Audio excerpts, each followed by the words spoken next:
Working with a hydraulic press can be a lot of fun, and in my case, it completely changed my body of work. It allowed me to have repeatable designs very quickly and allowed me to kind of go into a production mode. But my favorite thing is that it also gave me the ability to now have a lot of depth, form, and dimension that I was never able to have before. Now, the way that you get this form and dimension is to use silhouette dies. So Sandra Searles has released her 7-piece containment system. So let's take a really brief look at this, and then I'll show you how I use that as well as prep my dies to work with that. This system features a 3-inch container as well as a 2-inch container. The cool thing about these is that they interlock with each other, and we'll talk about that in just a moment. It also has 2 pieces of urethane, a 3-inch as well as the 2-inch and the 3-inch and 2-inch pusher. Now, this also features a tension screw which will lock the 2-inch container into the 3, but it also can be used to lock your dies into place. This system works with both the 2-inch, the 3-inch, as well as the different bar or the multi impression plates. To use one of the bars, what I do is I like to just lay it flat on the ground, and I will slip the bar into place, and then I can align whichever die I want to use. Once I have that lined up, I will apply some tension with this tension screw, and then everything is locked into place, and I don't have to worry about it moving.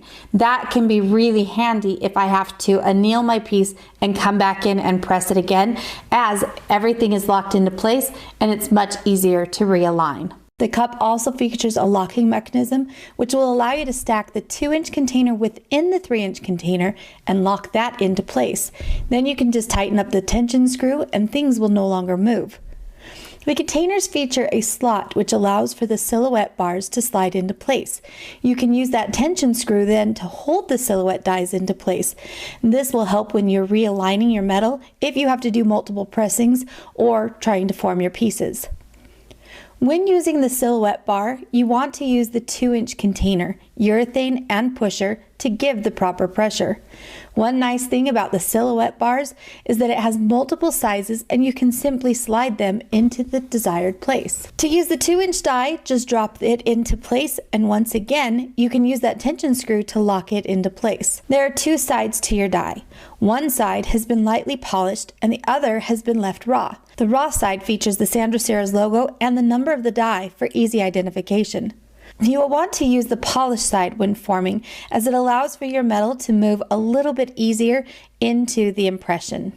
The urethane comes in different hardnesses, and here we are using 95 durometer urethane, which is a little bit harder but also longer lasting. I call this liquid metal because it's really hard now, but it moves amazingly when it's under pressure and returns to its shape when the pressure is released. The best thing about using a containment system is that it forces the pressure to go downward into the silhouette die rather than losing all that energy out the sides. This will give us a deeper impression on our pieces.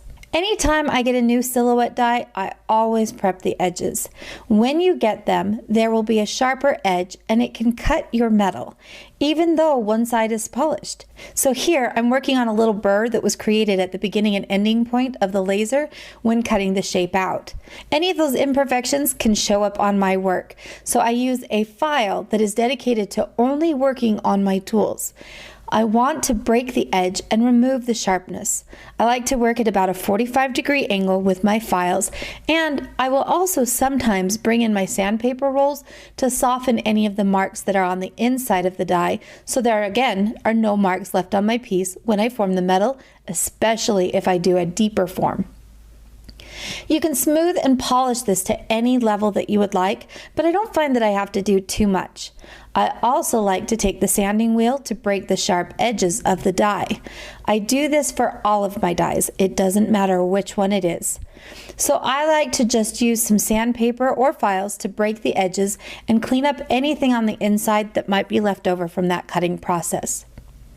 The purpose of having one surface with a polish is so that the metal can slide into the die a little easier. Another is so that you don't damage the metal you are wanting to form with any unwanted textures. In this example, I have used the stacked containment system. I have placed the 2-inch silhouette die along with a 2-inch disc of metal. I place this into the press, then I will insert the urethane followed by the pusher. Make certain that everything is centered directly over the ram. This will ensure the most efficient use of the pressure from the ram through the center. Use as many spacers as possible so that you don't have to spend your entire day raising and lowering this platen. It is certainly a time saver. My goal is to apply about 2,000 pounds of pressure, but if you don't have a gauge, you will get used to how much you can push the tool before you damage your piece.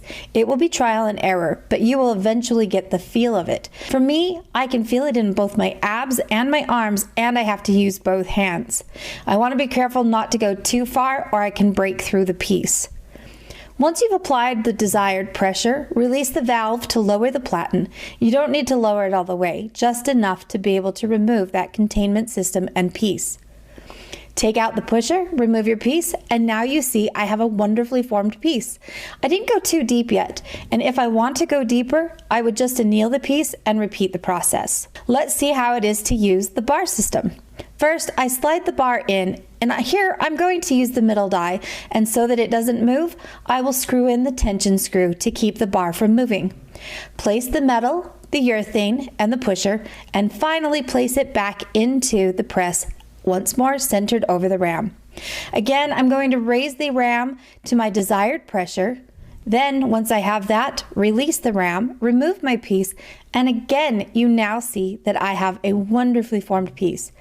As before, if I want to go deeper, I would anneal the piece and come back to repeat this process.